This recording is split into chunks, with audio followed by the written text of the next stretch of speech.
hopefully it's gonna be gone in a while. We have a good story to say, tell our grandchildren. Right. But Back when. Yeah. who Yeah. knows what's gonna come next? So it's hard to say. We just have to look what's right here. Right here. Yeah. Yeah. But I'm glad that you're thinking to keep on making. So I'm looking at the questions now, Okay. and hold on.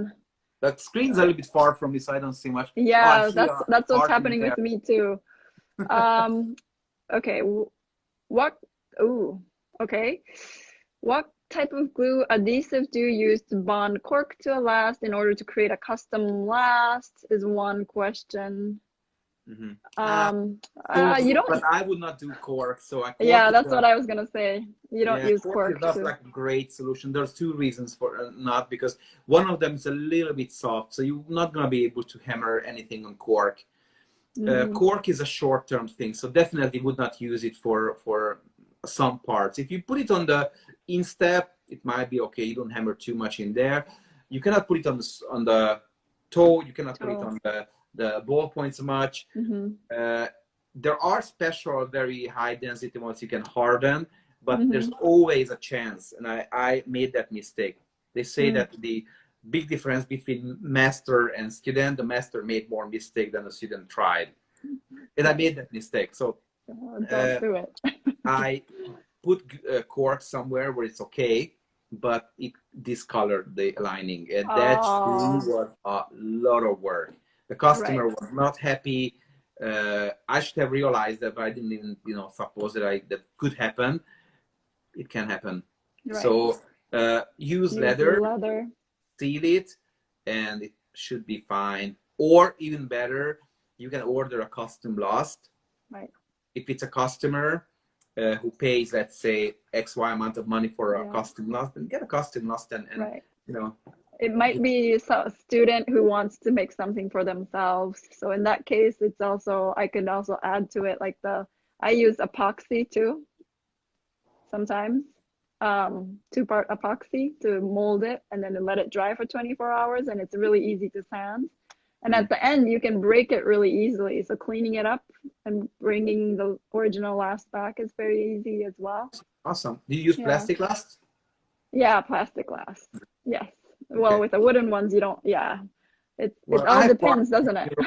I just give them the electronic file. I have all my last electronically. Okay. Wow. And I give them the electronic last file. I tell them that, okay, I need this and this and this changed. They send me back the electronic file. I check everything is fine. They carve out that accurate shape. Oh, that's so great. If I would have a last maker in house, wouldn't be any problem, but I don't. So, this can happen. Actually, we're gonna start a service on Cordwainer tools. Ooh, great. So you can order your last. custom bespoke last. You can have a shoe tree with it, and you can have a nice wooden last in any size. You can alter the shape and a little bit and sizes. There will be 6 basic shapes, and people can choose. And it's not a very cheap service, but it's going to be available for. It's going to be available. Yeah, that's great. Trees. Another question is, do you ever use toe puffs that are thermoplastic? Yes. For your work, like do you differentiate styles? You're not always not stuck with, but you don't. Just leather toe puff, leather heel counter isn't always the answer. Sometimes. No, it's not always. So, let's say you want to keep an athletic shoe comfortable. Means that the apron front has to be soft. So what you do, you want to put only a toe puff in the wall here. Okay. Yeah, the foxing part. Yeah. So this is like the gunboat kind of shape, and it's not impossible to make it from leather, but that would make it rock hard. So what we do, we kind of make a strip of thermal, heat it up, and then just put it right here. And luckily, that can go right under the mud guard.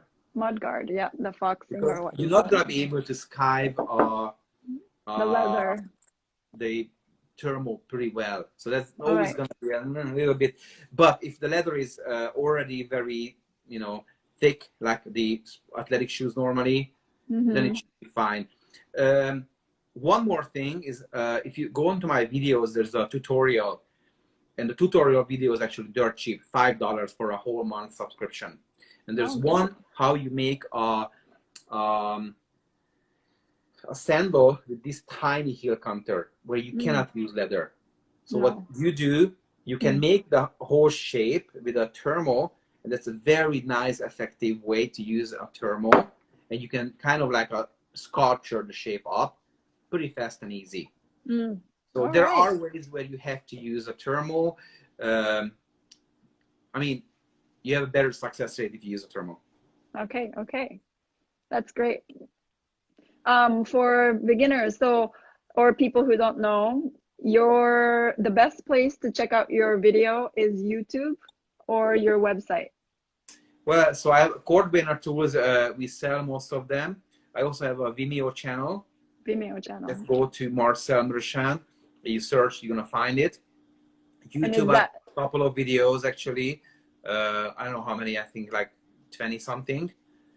The subscription is on Vimeo. Yes, so that subscription, a $5 subscription, is on Vimeo. It's clearly just you know, it's there because you know it's there. And it's like tips. It's broken up into like tips and tricks for each kind of specific part. Yeah. Everything from knife sharpening. There's even one video I show how to sharpen a hole punch. Oh wow! Okay, great, great. See, now I don't know why I'm not subscribed to that. I have to. But it's good to, yeah. I'm glad that, like, you know, I think I see optimism, absolutely. In a way, it's a blessing in disguise in a way. And I think you're like ready for the new chapter, and it seems like yeah, you're just planning everything. Well, I always have A plan, B plan, you know, D plan, all the way down to all the characters and more. So yeah, I have a lot of plans. Yeah, it's great. I'm looking forward to hearing all about it. So, and you're gonna announce it, I hope, on Facebook and Facebook Shoemakers Forum. Yeah, there's a couple of other websites actually, footweareducation.com. Okay, footweareducation.com. Is that for your school? Yes. Okay, that's education. I do a lot of trainings on site. So if companies invite me, I teach whole pattern rooms to pattern making tricks. I work with companies to start their production. So there are things which I can't talk about much. Well, at least I cannot mention names. No. But you know, those are the ones which can pay the bills right now, because I can do them online as well. Hopefully that will continue. So that kind of teaching is really important. And you know, luckily trades seem to be appreciate this kind of hands-on knowledge. So yeah. Yeah, let's hope we can all meet for one day. I think, I didn't mention that Marcel actually also hosts Shoemakers Forum in person as well. You've hosted a couple times, I feel like. But I hope I hope we're gonna do that this year. So I think the show will be there, Waco, Texas, in August. At least there's no other information yet.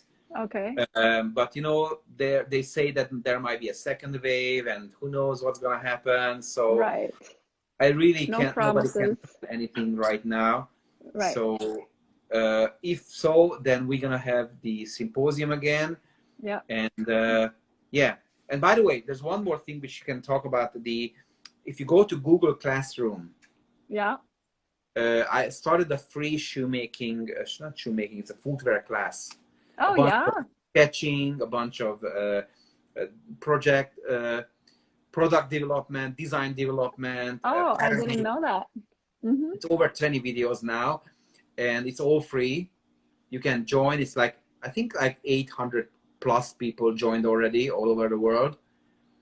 And yeah, so if you go to the Facebook forum, you can see the codes what you have to use for join. Go to Google Classroom. It's going to ask you to join a class, start a class. You choose join a class. You need to give a unique code. And that unique code is what just drops you straight away to the class. Oh, great. 4 classes in there. Oh, that's great. Is it okay if I post that code and stuff on my Instagram, or is that? Yeah. Right away you can post that.